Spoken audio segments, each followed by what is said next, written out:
नमस्कार दोस्तों, आइए हम लोग अपने इकोनॉमी की जो लेक्चर सीरीज़ में लेक्चर 11 देख रहे हैं। और इस लेक्चर में जो कल हमने जैसा कि आपको मनी मार्केट और कैपिटल मार्केट के बारे में बताया था और कैपिटल मार्केट की चीज़ें शुरू करके हमने छोड़ दी थी, तो चूँकि ये एक सीरीज़ है तो स्वाभाविक है कि आप जो पहले के वीडियोज़ हैं उनको पहले देख लीजिएगा। जैसे लेक्चर नंबर 10 देखने के बाद आपको ये और ज़्यादा क्लियर हो जाएगा, क्योंकि हमने लेक्चर नंबर 10 में न केवल मनी मार्केट और कैपिटल मार्केट का अंतर क्लियर किया है, बल्कि साथ ही साथ आपको हमने ये भी बताया है कि किस तरह से मनी मार्केट में जो सरकारी प्रतिभूति यानी गवर्नमेंट सिक्योरिटी ट्रेजरी बिल के रूप में आती है ना, या फिर जो कॉरपोरेट सेक्टर होते हैं ये कमर्शियल पेपर्स बेचते हैं ना, या फिर जो बैंक होते हैं ये जमा के बदले जो भी उनके पास डिपॉजिट है उसके बदले किसी को सीडी यानी सर्टिफिकेट ऑफ डिपॉजिट्स ये इशू करते हैं। और ये सभी इंस्ट्रूमेंट्स के माध्यम से जो अल्पकालिक ऋण है, अल्पकालिक का मतलब हुआ 365 दिन के अंदर, एक वर्ष के अंदर के जितने लोन हैं या फंड हैं वो रेज किए जा सकते हैं जिस मार्केट में, वो है मनी मार्केट। ठीक है ना। ये दोनों ही मार्केट वास्तव में इंडियन फाइनेंशियल सिस्टम यानी जो भारतीय वित्तीय प्रणाली है उस भारतीय वित्तीय प्रणाली के ये दोनों ही मेन बाजार हैं। ठीक है। अब आज के लेक्चर में हम लोग कैपिटल मार्केट के बारे में और डिटेल से बात करेंगे। ठीक है, तो आइए शुरू करते हैं। कैपिटल मार्केट यानी पूंजी बाजार।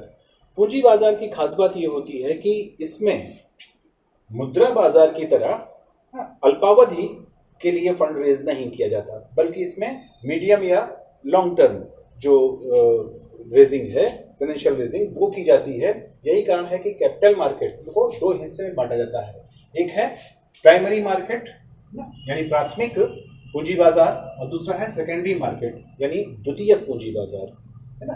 तो जो प्राथमिक पूंजी बाजार है ये इसकी खास बात ये होती है कि प्राथमिक पूंजी बाजार में यानी दोनों ही पूंजी बाजार में एक चीज तो ये याद रखना है आपको कि एक वर्ष से अधिक के लिए फंड रेज किया जाता है। दूसरी बात ये ध्यान रखना है कि प्राइमरी बाजार उस बाजार को कहा जाता है जहां पर कोई भी कंपनी ना जनता को सीधे अपने शेयर बेचती है, यानी वो कंपनी स्टॉक मार्केट में लिस्टेड नहीं होती है। ठीक है ना।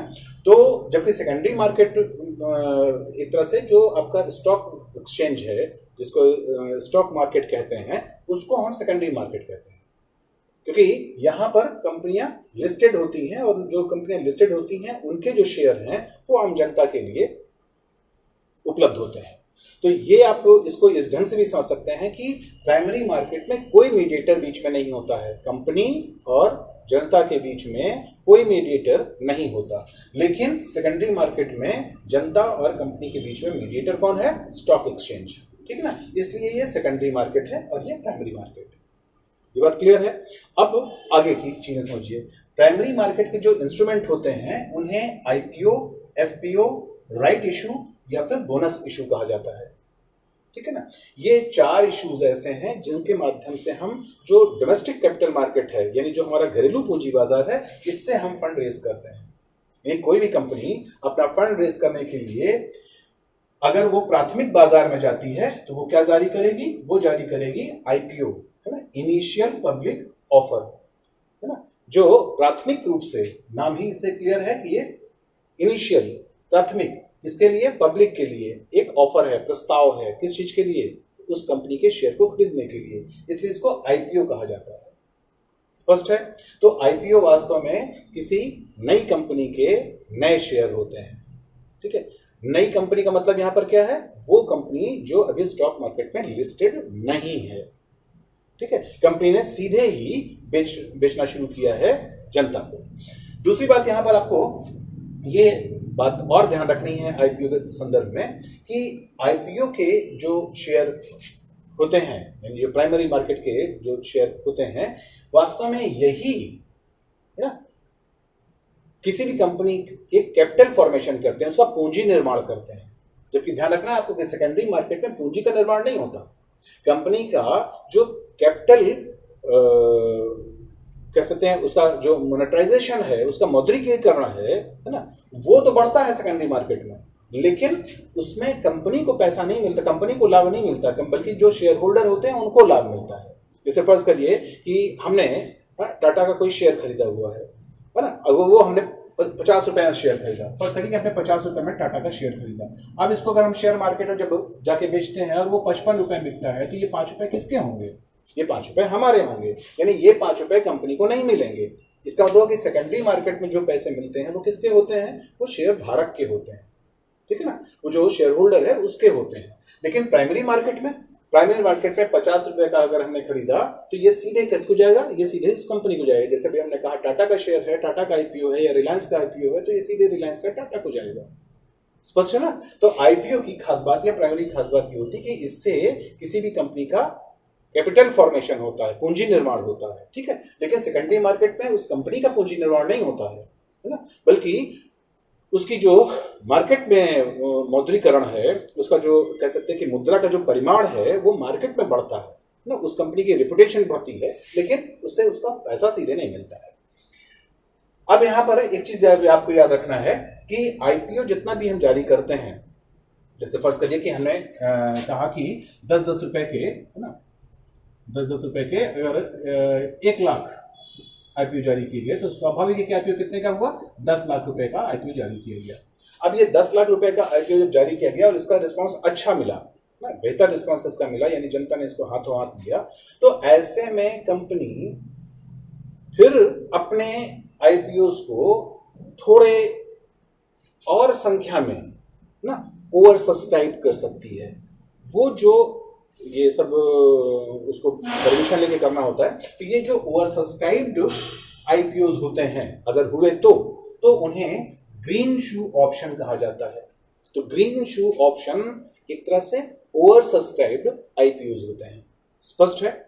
अब दूसरी चीज आपको ध्यान में रखनी है कि अगर कोई कंपनी आईपीओ जारी करती है, तो अब जो रूल है उसके हिसाब से उसको 6 दिन के अंदर ना किसी न किसी स्टॉक मार्केट में, है ना, वहां पर अपने को लिस्ट कराना पड़ेगा। अब वो लिस्टेड हो गई, अच्छा, लिस्टेड कंपनी हो गई, तो एक तरह से आप उसके शेयर जो बिकेंगे वो कैसे होंगे? अब वो सेकेंडरी मार्केट वाले हो जाएंगे। स्पष्ट, क्लियर? अब यहां पर आपको एक चीज ध्यान रखनी है कि इसी तरह से जो लिस्टेड कंपनी है, यानी ये कह सकते हैं कि पुरानी कंपनी हो गई, अगर वो अपने नए शेयर फिर जारी करने की कोशिश करती, तो वो क्या हो जाएंगे? वो फॉलो अप पब्लिक ऑफरिंग बन जाएंगे, यानी वो एक तरह से एफपीओ बन जाएंगे। तो अब इन दोनों आईपीओ और एफपीओ में क्या अंतर हुआ? इसको बहुत सरल शब्दों में अगर आप समझना चाहते हैं, तो नई कंपनी का नया शेयर आईपीओ, पुरानी कंपनी का नया share FPO, over subscribed IPO, green shoe option. ये तीनों टर्म क्लियर हो गए ना, क्योंकि ये सारे सवाल जो आते हैं वो इसी तरह के टर्म्स पर पूछे जाते हैं। दूसरी बात तो यहां पर ये हुआ कि प्राइमरी मार्केट में राइट इशू और बोनस इशू, ये दो चीजें होती हैं। अब यहां पर आपको ध्यान रखना है कि राइट इशू और बोनस इशू में क्या फर्क है और ये क्या होते हैं। तो राइट इशू वो इशू है किसी कंपनी के ना, जो केवल उन्हीं शेयर होल्डर्स को दिए जाते हैं जो उनके पहले के शेयर होल्डर बने हैं, यानी जो पुराने उनके शेयर होल्डर हैं वो उन्हीं को जो नए शेयर दे दिए जाते हैं या नए शेयर बेचे जाते हैं, उनको कहा जाता है राइट इशू। तो राइट इशू की खास बात क्या हुई? राइट इशू की खास बात ये हुई कि इसे कंपनी जनता को बेचती है, ये बिल्कुल सही बात है, लेकिन सभी के लिए ये ओपन नहीं होते हैं, बल्कि केवल उस कंपनी के जो पुराने शेयर होल्डर हैं, यानी जिनके पास ऑलरेडी शेयर है, केवल वही उस शेयर को खरीदने के लिए एंटाइटल होते हैं। इसीलिए इसको कहा जाता है राइट इशू। तो राइट इशू एक तरह से अपने जो विश्वसनीय या पुराने शेयर धारक हैं उनको और भी ज्यादा ओबलाइज करने के लिए कंपनी इशू करती है, या आप ये कह सकते हैं कि उसके वो एक मनोवैज्ञानिक प्रभाव डालती है कि भाई देखिए, अगर हमने लाभ कमाया और हम अब नए शेयर जारी करते हैं, तो ये हम बाकी लोगों से शेयर नहीं कर रहे हैं, बाकी लोगों के साथ नहीं बांट रहे हैं, बल्कि चूंकि आप हमारे विश्वसनीय ग्राहक हैं, तो ये हम आपको विशेष रूप से दे रहे हैं। जैसे आप देखते होंगे कभी कोई दुकानदार है ना, तो उसने आपको कोई चीज स्पेशली गिफ्ट कर दी ना, या फिर उसने आपको कोई एक चीज और कुछ दे दिया, या आपको जो कीमत है उसमें कुछ रिलैक्सेशन किया, यानी कुछ अलग ट्रीटमेंट आपको किया, तो आप उससे गौरवान्वित महसूस करते हैं और आप उसके साथ और ज्यादा जुड़ जाते हैं, उसकी निष्ठा के साथ और जुड़ जाते हैं। यही कारण होता है राइट इशू का। जो बोनस इशू है ये बहुत महत्वपूर्ण चीज है। बोनस इशू की खास बात दो है।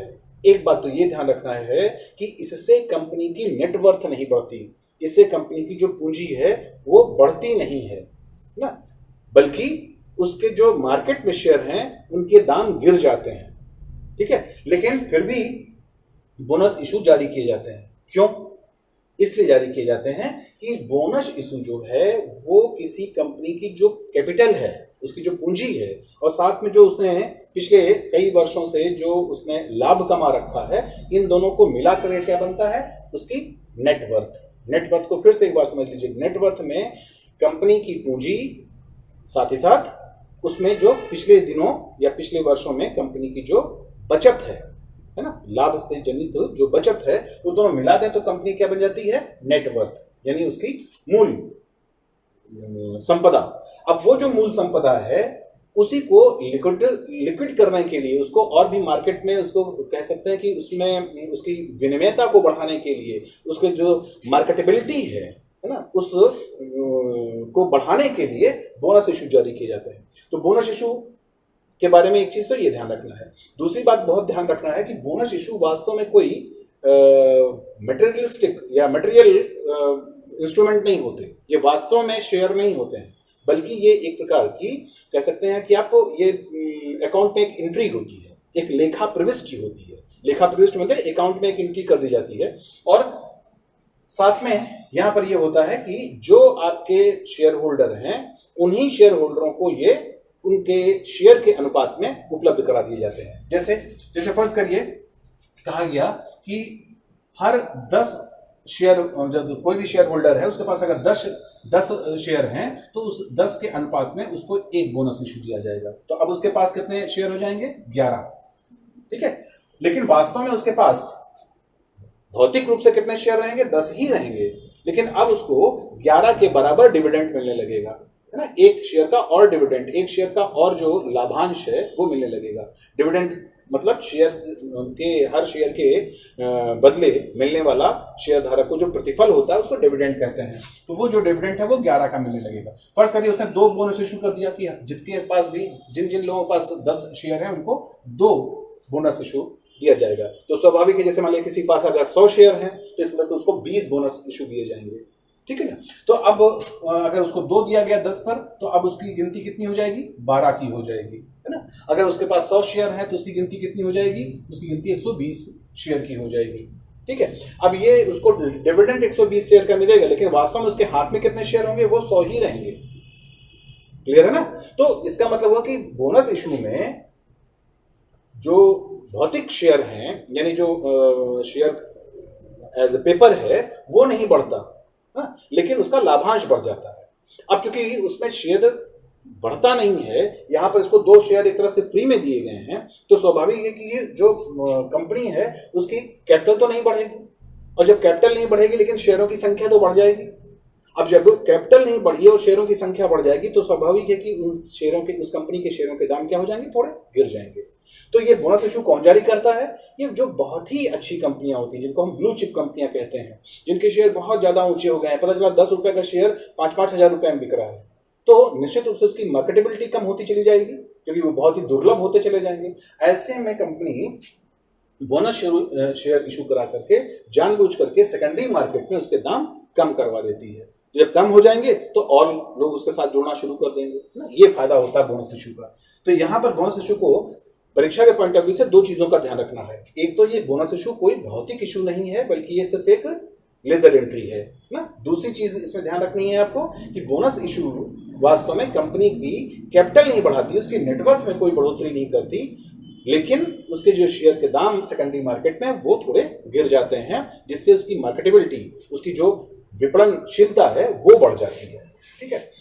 ये जो भी आपको चारों पॉइंट हमने बताए, आईपीओ, एफपीओ, है ना, राइट इशू यानी initial public offer, follow up public offer, है ना, राइट इशू, बोनस इशू, ये सभी हमारे डोमेस्टिक कैपिटल मार्केट के, प्राइमरी मार्केट के इंस्ट्रूमेंट हैं। अगर अब हमको अपने फॉरेन मार्केट से अगर फंड रेज करना है तो उसके लिए ये जीडीआर, एडीआर और आईडीआर ये चीजें आती हैं।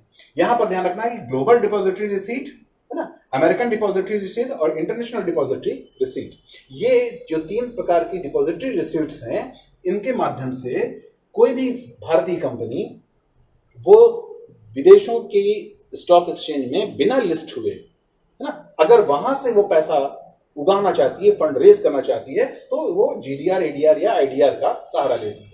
ठीक है, तो इसकी खास बात क्या हुई? इसकी खास बात सिर्फ ये है कि जैसे फर्ज करिए कि इंडियन कंपनी है ना, टाटा की कंपनी है, वो अमेरिका से फंड रेज करना चाहती है, तो अब उसको अमेरिका के किसी स्टॉक एक्सचेंज में अपने को लिस्ट कराना पड़ेगा ना। फर्ज करिए कि उसकी लिस्टिंग वहां पर नहीं हुई है किन्हीं कारणों से, तो या वो वहां पर लिस्ट नहीं कराना चाहती है अपने को, तो ऐसे, लेकिन फिर भी वो अमेरिका से फंड रेज करना चाहती है, तो ऐसे काम के लिए, ऐसे पर्पस के लिए, ऐसे उद्देश्य के लिए वो एडीआर का सहारा ले सकती है, अमेरिकन डिपॉजिटरी रिसीट का सहारा लेती है। तो कोई भी डिपॉजिटरी रिसीट हो, अब तो 2006 से भारत ने भी अपना एक इंडियन डिपॉजिटरी रिसीट बना लिया है, ताकि विदेशी जो कंपनियां हैं वो भारत के पूंजी बाजार में बिना अपने आप को लिस्ट किए हुए, यहाँ के शेयर मार्केट में बिना अपने आप को लिस्ट किए हुए पैसे लगा सकती हैं। तो वो इंडियन डिपॉजिटरी रिसीट भी 2006 से बन गई, तो ये एक तरह से भारत की जो कैपिटल मार्केट है इसका ग्लोबलाइजेशन हुआ है ना। तो कोई भी चीज हो उसमें जो डिपॉजिटरी रिसीट है ये महत्वपूर्ण टर्म होता है। डिपॉजिटरी रिसीट में ये होता है कि जो भी आपका लीड बैंक होता है, यानी जो डिपॉजिटरी बैंक होता है, वो अमेरिका में हो या अमेरिका का प्रतिनिधित्व करते हुए भारत में हो, है ना, जहां से भी, जैसे अभी हम आपको एडीआर का उदाहरण दे रहे थे, है ना, जैसे मान लेते हैं इन्फोसिस पहली कंपनी है जिसने एडीआर से पूंजी उगाई थी। तो अगर इन्फोसिस को अमेरिकन डिपॉजिटरी रिसीट के माध्यम से पैसा अमेरिका से रेज करना है बिना वहां के शेयर मार्केट में अपने आप को लिस्ट कराए हुए, तो ऐसे में क्या करेगा कि एडीआर से जुड़ी हुए जो वहां पर बैंक है, उस बैंक के पास अपने शेयर, जो भारतीय शेयर हैं, वो भारत से इन्फोसिस अपने शेयर उस बैंक के पास, या उस जो डिपॉजिटरी रिसीट जारी करने वाला जो हमारा लीड बैंक है, उसके पास अपने भौतिक शेयर रख देगी। और उसके बदले जो भी पैसे लोग लगाएंगे अमेरिका के लोग, उन अमेरिकन लोगों को वो बैंक डिपॉजिटरी रिसीट जारी कर देगा। जिसका हुआ कि एडीआर, जीडीआर, आईडीआर या किसी भी प्रकार के डिपॉजिटरी रिसीट में बीच में कौन आ जाता है? बीच में बैंक आ जाता है। तो जो भी आपको शेयर रखने हैं उस पर्टिकुलर बैंक में रखने होते हैं, और वो बैंक जो शेयर खरीदने वाले लोग होते हैं उनको वास्तव में वो शेयर ट्रांसफर नहीं करता, शेयर वो अपने पास रखता है, लेकिन उन शेयरों के एवज में जो पैसे वो लोग लगाते हैं, उन पैसे के बदले वो एक डिपॉजिटरी रिसीट, यानी एक प्रकार की रसीद जारी कर देता है, और उस रसीद के बदले उनको डिविडेंड वगैरह मिलते रहते हैं। ठीक है, तो डायरेक्ट संपर्क नहीं होता उसका कंपनी के साथ ना, या मार्केट के साथ, वो उस बैंक के माध्यम से, है ना। तो बैंक, ये जो डिपॉजिटरी रिसीट है, ये कौन जारी करता है? ये कंपनी के बिहाफ में बैंक जारी करता है, यानी वो जो डिपॉजिटरी रिसीट है वो बैंक जारी करता है। अब एक मान लेते हैं अमेरिकन कोई व्यक्ति है, साइमन, है ना, तो साइमन इन्फोसिस में पैसा लगाना चाहता है, तो साइमन, ठीक है, डायरेक्ट इन्फोसिस में पैसा नहीं लगा सकता, क्योंकि इन्फोसिस अमेरिका के किसी कैपिटल मार्केट में लिस्टेड नहीं है। ये बात हम आपको 99 की बता रहे हैं, 1999 की। ठीक है, तो वहां पर उसने क्या किया, साइमन ने क्या किया कि साइमन ने अपना पैसा, जितना उसको इन्फोसिस का शेयर खरीदना था, फर्ज करिए कि उसको 1 लाख रुपए के शेयर खरीदने थे, तो ये 1 लाख रुपए उसने कहां दे दिया? ये 1 लाख रुपए उसने ना, जो इन्फोसिस का अथोराइज्ड बैंक है ना, मान लेते हैं वो कोई एबीसी बैंक है, इस एबीसी बैंक के पास जमा करा दी, और एबीसी बैंक ने उस साइमन को ना 1 लाख रुपए के बराबर का एक रिसीट जारी कर दिया, उसकी रसीद जारी कर दी। ठीक है, ये जो रसीद जारी की यही है डिपॉजिटरी रसीद। अब शेयर किसके पास है? 1 लाख रुपए के इन्फोसिस शेयर एबीसी बैंक के पास है। ठीक है, बैंक ने उनके एवज में साइमन को क्या दे दिया? वो रसीद दे दी। अब इस रसीद के बदले साइमन ने पैसा लगा दिया और उसका लाभ भी उसको मिल रहा है ना, इसमें कोई समस्या नहीं है ना। ये बीच में अपना थोड़ा सा कमीशन ले रहा है, बाकी उसको लाभ भी मिल रहा है यहाँ पर, लेकिन साइमन को डायरेक्ट इन्फोसिस से कांटेक्ट नहीं करना पड़ा, या इन्फोसिस को डायरेक्ट साइमन से कांटेक्ट नहीं करना पड़ा। ठीक है, ये काम उस डिपॉजिटरी रिसीट जारी करने वाले बैंक ने कर दिया। ठीक है, तो इसी तरह से ग्लोबल लेवल पर, अमेरिकन लेवल पर, या इंटरनेशनल लेवल पर, या फिर इंडियन लेवल पर भी अब, है ना, इस तरह की डिपॉजिटरी रिसीट जारी किए जाते हैं। इसकी खास बात, एक चीज ध्यान रखना है आपको जो बहुत इंपॉर्टेंट है, वो ये कि जब डिपॉजिटरी रिसीट के माध्यम से हम शेयर खरीदते हैं तो हम उस कंपनी के भागीदार जरूर होते हैं, लेकिन हमारे पास किसी प्रकार का वोटिंग राइट नहीं होता। क्यों? इसलिए क्योंकि वास्तव में शेयर हमारे पास नहीं है ना। शेयर किसके पास है? शेयर तो उस डिपॉजिटरी बैंक के पास है, तो उस बैंक को तो वोटिंग राइट होता है, लेकिन जो वास्तव में जिसने डिपॉजिटरी रिसीट ली है उस व्यक्ति यानी साइमन के पास वोटिंग राइट नहीं होगा। साइमन भागीदार होगा लेकिन वोटिंग राइट नहीं होगा ना। और ये एबीसी कंपनी, एबीसी जो बैंक है, ये इसके पास वोटिंग राइट होगा क्योंकि भौतिक शेयर यानी मूल रूप से शेयर इसके पास रखे हुए हैं, साइमन के पास नहीं है। साइमन के पास तो केवल रिसीट है। क्लियर होगा जी बात है? तो ये बहुत इंपॉर्टेंट एक टर्म था ना। तो इसके माध्यम से कोई भी भारतीय कंपनी बिना लिस्ट कराए हुए विदेशी स्टॉक एक्सचेंज में वो फंड रेज कर सकती है। बाकी अपने यहां फंड रेज करने के लिए उसके पास ये तरीके हैं। ठीक है, अब हम आपको इसके आगे का जो हिस्सा है, जो सेकेंडरी मार्केट का, जिसमें शेयर डिबेंचर ना, ये सारी चीजें हैं, इनके बारे में हम आपको नेक्स्ट वीडियो में बताएंगे।